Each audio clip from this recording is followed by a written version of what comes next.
Merci Valérie et merci à la Fondation qui nous a permis de faire cette étude. Et cette étude s'est intéressée à la cellule bêta-pancréatique qu'on trouve dans les îlots de Langerhans. Ça, c'est chaque fois un de ces petits points verts, ces îlots qui se trouvent dans le pancréas. Et cette cellule bêta, elle a cette machinerie extrêmement complexe qui lui permet de reconnaître le glucose qui circule dans le sang et au bout de toute cette chaîne, eh bien, de produire et de sécréter la quantité d'insuline qui est nécessaire. Alors, éventuellement, cette cellule bêta pancréatique sera endommagée. Dans le diabète de type 1, eh bien, c'est le système immunitaire qui s'en charge, malheureusement, une sorte d'allergie à ces cellules bêta. Et dans le diabète de type 2, qui est le contexte de cette étude, eh bien, on reste en fait assez perplexe, en particulier dans le diabète de type 2 qui est lié au surpoids. Qu'est-ce qui pourrait endommager cette cellule? Alors, on pointe du doigt des graisses éventuellement, un peu de sucre. On parle de l'hypotoxicité pour la toxicité induite par des lipides, ou même on combine ça avec du sucre, donc on va parler de glucolipotoxicité. Finalement, c'est un terme générique qui ne nous donne pas les mécanismes d'action. Donc cette étude s'est intéressée à savoir qu'est-ce que finalement ces graisses pourraient faire de dommageable éventuellement à cette cellule bêta. Ces graisses peuvent soit rentrer dans la cellule, être stockées ou interférer avec toute cette machinerie complexe. Elles peuvent aussi agir sans rentrer dans la cellule, mais agir sur un récepteur. On sait que ces cellules possèdent des récepteurs à ces graisses. Et vous voyez, en fait, ici, j'ai illustré les différents types de graisses. Donc on pourrait aussi se dire, quand on dit les graisses, il existe plusieurs types de graisses. Donc ce n'est pas forcément toutes les graisses qui auraient les mêmes effets sur cette cellule. Donc cette étude s'est intéressée à essayer de stratifier, de différencier l'effet des différentes graisses qu'on peut trouver dans différents aliments. Ici, vous avez le code chimique et le nom chimique de ces graisses. Qu'est-ce qui pourrait se passer si on expose des cellules dans des systèmes de culture, ces cellules bêta, différentiellement à ces différentes graisses et en plus avec plus ou moins de glucose.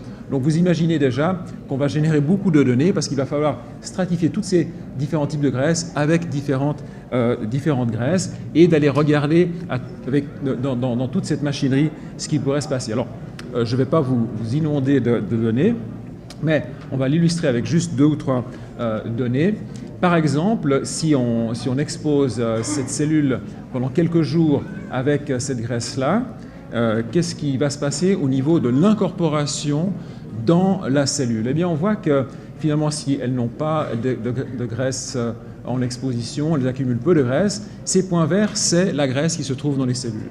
Et on voit que, par exemple, avec ce type de graisse, elles accumulent des lipides à l'intérieur des cellules et en fait on voit un effet synergique qu'il y a entre le glucose et la graisse puisque plus on a de sucre, plus on va accumuler de graisse. Alors ça c'est un des paramètres. Un autre c'est de se dire finalement est-ce que cette cellule va s'habituer à recevoir ces graisses. Et ce qu'on observe ici, c'est que les différentes graisses n'ont pas les mêmes effets sur cette accumulation. On voit ici l'accumulation de graisse dans les cellules. Et suivant le type de graisse qu'on va présenter aux cellules par rapport à des cellules contrôle saines, eh bien, l'accumulation de graisse est très différente. Donc il y a une spécificité des graisses qu'on observe ici. Et ça a un impact sur le métabolisme de ces cellules. Une cellule normale qu'on voit ici consomme pour ses besoins cellulaires à peu près 2 tiers de sucre qui est illustré ici en orange et 1 tiers de graisse qu'on voit ici illustré en rose. Et on voit que cette répartition va varier suivant le type de graisse et suivant la combinaison avec des sucres.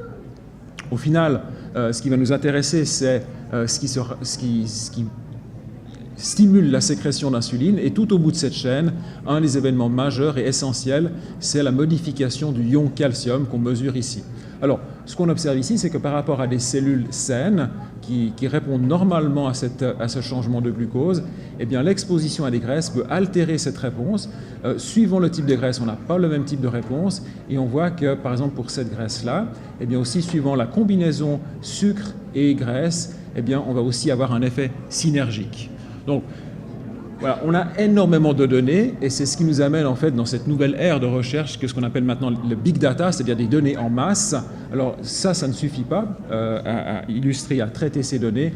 On passe ensuite après à ce type d'illustration pour essayer d'extraire en fait l'information qui est importante Ici, on n'extrait rien, on peut disqualifier en fait ces paramètres. Ici, par exemple, ça va nous indiquer quels sont les événements qui sont cruciaux dans cette chaîne de réaction. On peut mettre le doigt maintenant entre une cellule saine et la cellule qui est la plus endommagée. Eh bien, on voit ici qu'il y a cette corrélation qui nous fait pointer non seulement sur le type de graisse qui est le plus dommageable, mais également sur quel événement moléculaire ces graisses agissent dans la cellule bêta. Voilà, et avec ça, j'aimerais encore remercier la Fondation qui a été cruciale pour générer ces données qui continuent à être investiguées. Je vous remercie de votre attention. Merci beaucoup pour ces clarifications. Donc c'est vrai que les recherches sur l'alimentation sont en train d'exploser. Et puis c'est un domaine qui est très très important parce que par la suite, on pourra aussi faire profiter finalement vous, les personnes atteintes de ces résultats de recherche. Malheureusement, j'ai appris que la doctoresse Francesca Amati n'a pas pu nous joindre et j'aimerais donc maintenant inviter M. Karim Gariani de l'EPFL de nous présenter les données sur la stéatose hépatique qu'on retrouve souvent associée avec le diabète type 2 et l'obésité. Merci.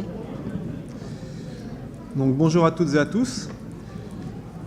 Tout d'abord, je remercie la Fondation Romande pour la recherche sur le diabète, pour ce prix, ainsi que son comité scientifique. Donc, je vais vous présenter le sujet de recherche ainsi que les résultats que nous avons obtenus grâce à ce prix. Ces études ont été faites à l'EPFL même, au sein du laboratoire du professeur Auwers, qui se trouve à 2 pas d'ici. Donc, tout d'abord, un bref rappel. Comme vous le savez, il existe 2 composants majeurs qui régulent notre équilibre métabolique. Il s'agit de nos dépenses énergétiques et de nos apports par l'alimentation. Donc, il existe schématiquement 3 grandes situations. Soit on a des dépenses qui sont plus importantes que nos apports, et là on va vers une perte de poids, soit dans une situation d'équilibre, et là le poids ne change pas, ou par contre quand nos apports caloriques sont supérieurs à nos dépenses énergétiques. Et là on s'expose d'une part à une prise de poids, mais aussi à tout un cortège de maladies associées, que sont bien entendu le diabète, mais également l'hypertension artérielle, les problèmes de lipides et aussi d'autres maladies, on le sait maintenant, comme le cancer, les maladies cardiaques et ce qu'on appelle la stéatose hépatique, qui consiste en fait à l'accumulation de lipides au niveau du foie. Et c'est dans cette maladie que nous sont centrées nos recherches, en lien avec ce prix. Donc tout d'abord, je vais vous introduire donc, ce qu'est la stéatose hépatique non alcoolique, donc, qui n'est pas liée à la prise d'alcool, mais liée à un surpoids. C'est en fait un continuum où tout d'abord, on passe d'un foie sain à un foie qui est encore relativement sain, mais sur lequel s'accumule déjà un peu de gras en cas de surpoids. Et on sait que malheureusement, pour certaines personnes, lorsque cette accumulation de foie persiste durant des années, voire des décennies, le foie va présenter ensuite de l'inflammation. Donc c'est ce qu'on appelle une stéatohépatite. Puis, encore un certain nombre de personnes vont même potentiellement pouvoir développer une cirrhose. Donc c'est quelque chose qui est grave, et on sait que cette maladie affecte jusqu'à 1/3 de la population dans les pays développés. Alors je vous rassure, la majorité des gens se trouvent au stade de stéatose simple, donc quelque chose encore de bénin, mais ça affecte quand même un diabétique sur 2.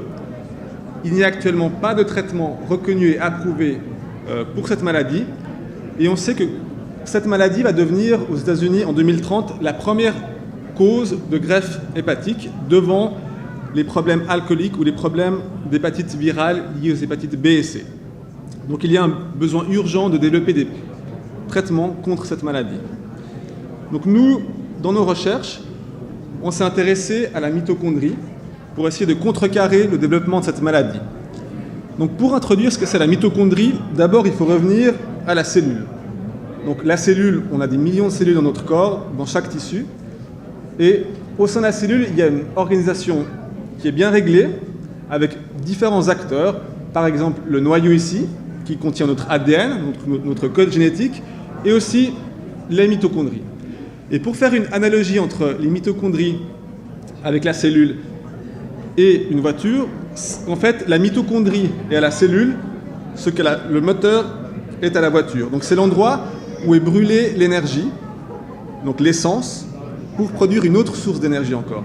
Donc pour la mitochondrie, cela consiste en la combustion des lipides, des protéines et des glucides, et puis évidemment pour le moteur, l'essence. Et la résultante au sein de la mitochondrie, c'est la production de ce qu'on appelle l'ATP, qui est la source d'énergie vitale pour nos cellules, pour le fonctionnement de toutes nos cellules.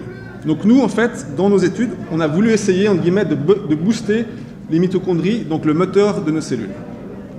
Pour ce faire, on a utilisé une voie biologique qui est bien connue, que je vais vous résumer brièvement, qui est en lien avec une molécule qui s'appelle le NAD+, qui se trouve au sein de toutes nos cellules.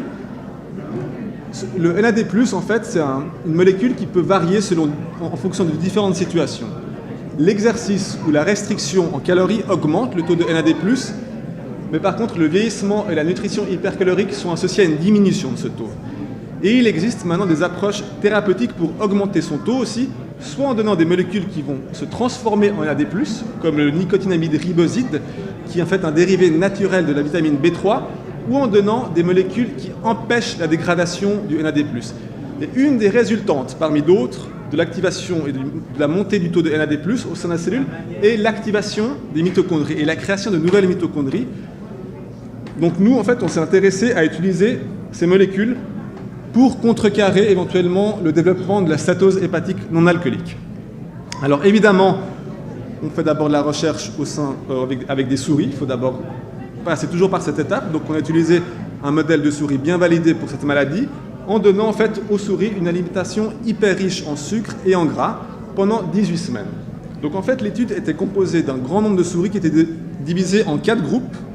Il y avait un groupe qui recevait une nourriture normale en calories, un groupe qui recevait une nourriture très riche, donc une nourriture vraiment trop calorique, et 2 autres groupes qui recevaient ces composés qui augmentent le NAD avec cette nourriture hyper grasse. Un groupe recevait le NAD+, dès le début en fait de l'étude, et un groupe recevait d'abord uniquement la nourriture hyper grasse, et ensuite on ajoutait le composé à la moitié. Après 9 semaines, l'étude durait en tout 18 semaines, donc les souris avaient de 7 à 25 semaines de vie.